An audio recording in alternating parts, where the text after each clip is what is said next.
ఆ కోర్టులో ఏసీబీ కోర్టులో ఛార్జ్ షీట్ సమర్పించే సమయంలో మొత్తం ముడుపులన్నీ కూడా జగన్మోహన్ రెడ్డికే చేరాయి. ఈ లిక్కర్ స్కామ్ మొత్తంలో బిగ్ బాస్ జగన్మోహన్ రెడ్డి అనే విషయాన్ని సిట్టు చాలా స్పష్టంగా చెప్పింది. సరే, అవన్నీ రాజకీయ ఆరోపణలా కాదా, అవునా, చేశారా లేదా అని కాసేపు పక్కన పెడదాం. నిన్న వచ్చిన వార్త అయితే అది. సో జాతీయ మీడియా దగ్గర మొదలు పెడితే చిన్న చిన్న పత్రికల వరకు కూడా జగన్మోహన్ రెడ్డి పేరును నిన్న సిట్టు బయట పెట్టిందని చాలా స్పష్టంగా పెద్ద అక్షరాలతో రాశారు. జగన్మోహన్ రెడ్డి కింగ్డాను, జగన్మోహన్ రెడ్డి బిగ్ బాస్, లేకపోతే మూల విరాట్ జగన్మోహన్ రెడ్డి అని ఏదో రకరకాల కథనాలతో రాశారు. ఎందుకంటే అది సిట్టు చెప్పింది కాబట్టి. అవునా కాదనేది కాసేపు పక్కన పెడదాం, రాజకీయ ఆరోపణలు కాసేపు పక్కన పెడదాం. ఇదే సమయంలో జగన్మోహన్ రెడ్డి భారతీరెడ్డి అప్పుడేదో చెప్పింది, సాక్షి పత్రిక గురించి ఏదో చెప్పింది, ఏదో నీతి నిజాయితీ విలువలే ఆదర్శంగా పనిచేసే పత్రిక మాదని చెప్పింది. పాపం అంత నీతి నిజాయితీ ఆదర్శ విలువలు ఉన్నటువంటి ఈ పత్రిక, ఇది సాక్షి మొదటి పేజీలో వచ్చినటువంటి న్యూస్. ఇది లిక్కర్ స్కామ్లో మిథున్ రెడ్డి అరెస్ట్ అయ్యాడనే దాని గురించి ఇండైరెక్ట్గా రాశారు.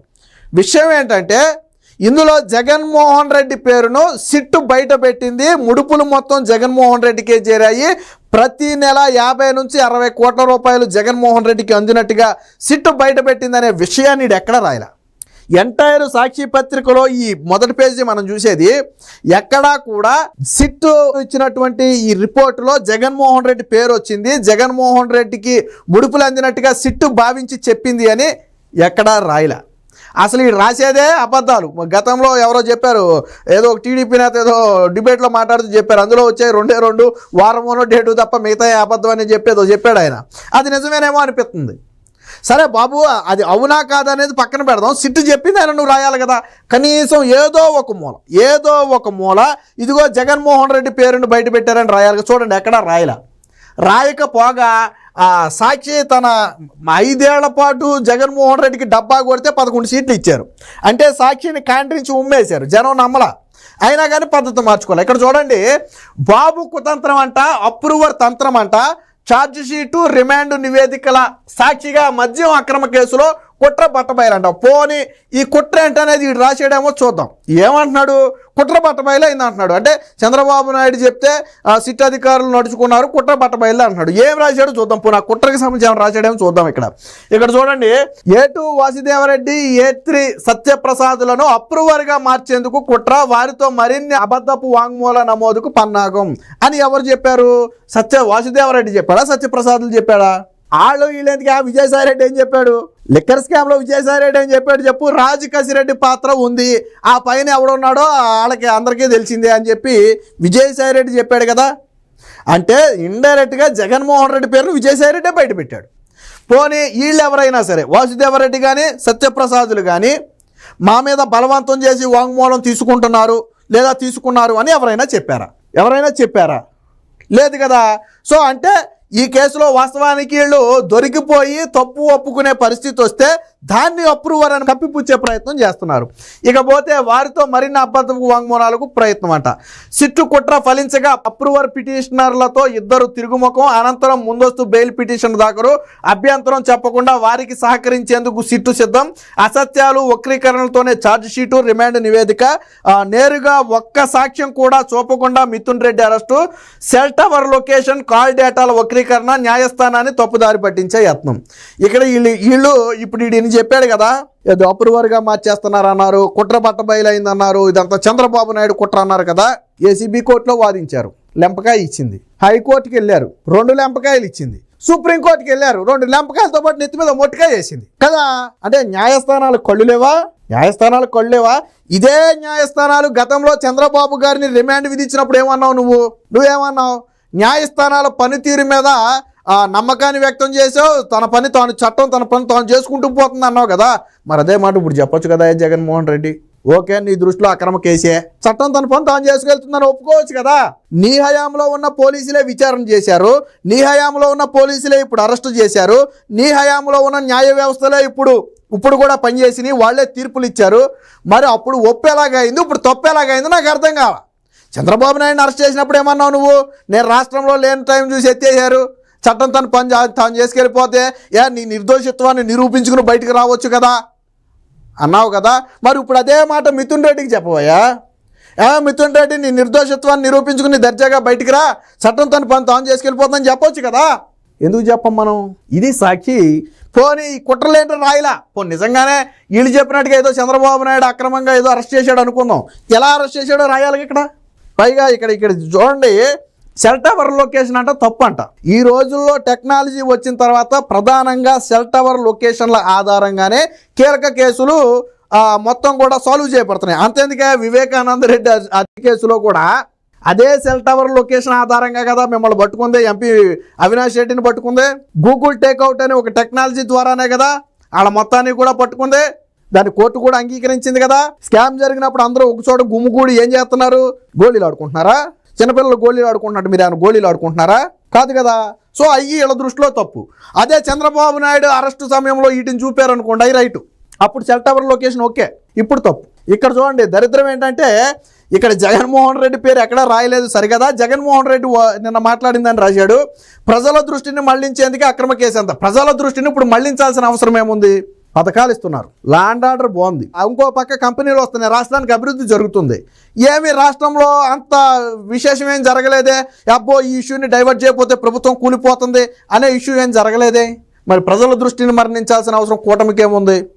ఫర్ ఎగ్జాంపుల్ రాష్ట్రంలో ఏదైనా ఒక విపత్తు వచ్చో లేదా ఏదైనా ఒక నష్టం వచ్చి దాని గురించి రాష్ట్ర ప్రజలందరూ మాట్లాడుకునే పరిస్థితి వస్తే డైవర్ట్ చేసేయడమో అనుకుందాం, ఏమీ లేదే, హ్యాపీగా ఉంది. మరి ఎందుకు డైవర్ట్ చేయాలనుకుంటున్నారు? జరగని లిక్కర్ స్కాము జరిగినట్టు చిత్రీకరిస్తున్నారు. ఎంపీ మిథున్ రెడ్డి అక్రమ అరెస్టును తీవ్రంగా ఖండిస్తున్నాం. సీఎం చంద్రబాబుపై వైఎస్ఆర్సీపీ అధ్యక్షుడు జగన్ ఆగ్రహం అంట. జరగని లిక్కర్ స్కామ్ అంట. అది నువ్వు నేనుగా చెప్పాల్సిన న్యాయస్థానాలు చెప్పాలి. ఇక్కడ మీకు ఒక పోలికి చెప్తాను నేను. గతంలో ఇక్కడ జగన్మోహన్ రెడ్డి ఒక మాట అన్నాడు, అది వచ్చినప్పుడు చెప్తా చూడండి. అబద్ధపు వాంగ్మూలాలతో మిథున్ రెడ్డిని అక్రమంగా ఇరికించారు. అబద్ధపు వాంగ్మూలాలు ఇమ్మని చెప్పింది ఎవడో? నీ హయాంలో జరిగిన దాన్ని కొంతమంది పోసుకూర్చున్నట్టు ఒప్పుకున్నారు, ఎందుకంటే దొరికిపోయారు కాబట్టి. దాని అబద్ధపు వాంగ్మూలం అని నువ్వు చెప్తే అలా గతంలో దస్తగిరి వివేకానంద రెడ్డి కేసులో దస్తగిరి అప్రూవర్గా మారితే అది చేసిన వాళ్ళలో తాను కూడా ఒకడై ఉండి ఎలా చేసామో ఆధారాలతో సహా చెప్తే దస్తగిరిని బెదిరించి అప్రూవర్గా మార్చారు అన్నారు. అప్రూవర్గా మార్చడం సంగతి పక్కన పెట్టి జరిగిందా లేదా అది ఒప్పుకోవాలి కదా నువ్వు. తీవ్రమైన అవినీతి కేసుల్లో నిందితుడైన చంద్రబాబు బెయిల్పై ఉన్నారు. ఇదంతా ఆయనపై నమోదైన మద్యం స్కామ్ కేసును రద్దు చేసుకునేందుకంటే. ఇది చూడండి దరిద్రం అంటే ఇది. 14 ఏళ్ళు 13 ఏళ్ళ నుంచి మనం బెయిల్ మీద బయట తిరుగుతున్నాం కదా. గత 13-14 ఏళ్ళ నుంచి సిబిఐ ఈడీ కేసుల నుంచి బెయిల్ మీద బయట తిరిగేది మనం కదా. చంద్రబాబు నాయుడు గారు బెయిల్ మీద బయట తిరిగేది నువ్వు పెట్టినటువంటి కేసుల్లో. పైగా ఆ కేసుల్లో చంద్రబాబు గారికి బెయిల్ ఇచ్చేటప్పుడు కోర్టు ఒక వ్యాఖ్య చేసింది. రాష్ట్ర ప్రభుత్వం నిర్దిష్ట చేసిన ఆరోపణలకు సాక్ష్యాధారాలను చూపలేకపోయింది కాబట్టి చంద్రబాబు గారికి మేము బెయిల్ ఇస్తున్నామని చెప్పింది కదా. అంటే మీ ప్రభుత్వం ఆధారాలు చూపడంలో విఫలమైంది. మరి ఇంకా ఇక్కడ ఈ ఏడిపేందుకు, ఈ పనికిమాలిన ఏడిపేందుకు? చంద్రబాబు మీద నమోదైన లిక్కర్ స్కామ్ను దారి మళ్లించేందుకు ఆల్రెడీ ప్రజలే ఓట్లేసి ఆయన గెలిపితే ఇంకా ఆయన దారి మళ్లించాల్సిన అవసరం ఉంది. ఆయన ఎన్నికలు ఉన్నాయి. ఇప్పుడు పోనీ ఎన్నికల సమయం అయితే చంద్రబాబు నాయుడు ఏదో ఆ ఎన్నికల్లో లబ్ధి పొందడానికి డ్రామాలు ఆడాడో అనుకుందాం కాసేపు. ఎన్నికలు లేవే, మొన్న ఎన్నికల్లో ప్రజలే నమ్మలేదే నువ్వు చెప్పిన మాట.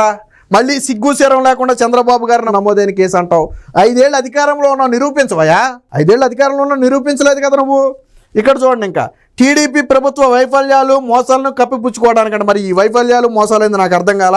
2014 నుంచి 19 మద్యం విధానాన్ని సమర్థించుకోవడానికే మళ్ళీ పర్మిట్ రూములు, బెల్ట్ షాపులు, ఎంఆర్పీ కంటే అధిక ధరలు, మద్యం దుకాణాల లైసెన్సులు, అవినీతి, అంతటా మాఫియా. అదంతా సరే, చంద్రబాబు గారి హయాంలో ఏం జరిగిందనేది పక్కన పెడితే ప్రభుత్వం మద్యాన్ని అమ్మట్ల. నీలాగా కమిషన్లో ముడుపులో తీసుకుని మద్యం బ్రాండ్లు అందులో పెట్ల. నువ్వు తెచ్చిన తుక్లక్ బ్రాండ్లన్నింటినీ పక్కన పడేశారు. నాణ్యమైన మద్యాన్ని ఏదైతే రేటుకి ఇవ్వగలుగుతారో ఆ రేటుకే ఇప్పిస్తున్నారు. కానీ ఇక్కడ నువ్వే మద్యం అమ్మి, నువ్వే బ్రాండ్లు సృష్టించి, నువ్వే కమిషన్లు తీసుకుని, నువ్వే ప్రజల రక్తం దాగి వాళ్ళ ఆరోగ్యాలు జడగొట్టి, మళ్ళీ ఇప్పుడు నువ్వు గత 14 నుంచి 19 వరకు అని మాట్లాడటానికి నీకు అర్హతలా. ఎందుకంటే 5 ఏళ్ళు నువ్వు ముఖ్యమంత్రిగా ఉన్నావు. నువ్వు పీకేదే ఉంటే అప్పుడు పీకాల. చంద్రబాబు గారు పలానా తప్పు చేశారు, ఎస్ నిరూపించు. 5 ఏళ్ళు నువ్వు సీఎంగా ఉన్నావు. నువ్వు ఓడిపోయి ప్రతిపక్ష హోదా కూడా లేకుండా ఓడిపోయి అప్పుడు స్కామ్ జరిగింది. 5 ఏళ్ళు గుడ్డు గుర్రాలు పழுదేమేమో, గుడ్డు మీద ఈకలు పీకావా? ప్రజలు అడుగుతారు, ఏమయ్య జగన్మోహన్ రెడ్డి సిగ్గుశరం లేదేమయ్య, 5 ఏళ్ళు ముఖ్యమంత్రి పదవి ఇచ్చావు, చంద్రబాబు నాయుడు నిజంగా అవినీతి చేసి ఉంటే 5 ఏళ్ళు ఏం పీకావయ్యా నువ్వు అని అడుగుతారు. నువ్వు అప్పుడు చెప్పాలి, నేను గుడ్డు మీద ఈకలు పీకానని చెప్పాలా. 5 ఏళ్ళు పీకిందేమీ లేదు, ఇప్పుడు మళ్ళీ చంద్రబాబు గారి మీద చెప్పడానికి. పైగా రాష్ట్రంలో అసలు డైవర్ట్ చేయాల్సిన ఇష్యూ ఏముందో నాకు అర్థం కాల. రాష్ట్రంలో ఆయన విపత్తు వచ్చిందా? రాష్ట్రంలో ఏమైనా ఘోరం జరిగిందా? చంద్రబాబు గారి మీద ఏమైనా జాతీయ మీడియా మీదెక్కేసిందా? ఏమీ లేదే. మరి డైవర్ట్ చేయాల్సిన అవసరం ఏముంది? ఇలా నీతి జాతి లేని అవినీతి పత్రిక ఇందులో కూడా ఏమైనా ముడుపులు ఉంటాయి. ఈ పత్రిక కూడా అన్నీ ఉంటాయి కొద్దిగా గొప్ప. రేపు పొద్దున విచారణలో వస్తుంది. ఆల్రెడీ భారతీయ సిమెంట్ డైరెక్టర్ గోవిందప్ప ఉన్నాడు కదా, ఆల్రెడీ భారతీయ సిమెంట్లో కొన్ని దూరినట్టు ఉన్నాయి. అంటే సాక్షిలో కూడా కొన్ని దూరం ఉంటాయి. అవి రేపు బయటకు వస్తాయి. ఈ ఎంటైర్ పేపర్లో అసలు వార్త ఏంటి? అసలు వార్త చెబుతా చూడండి.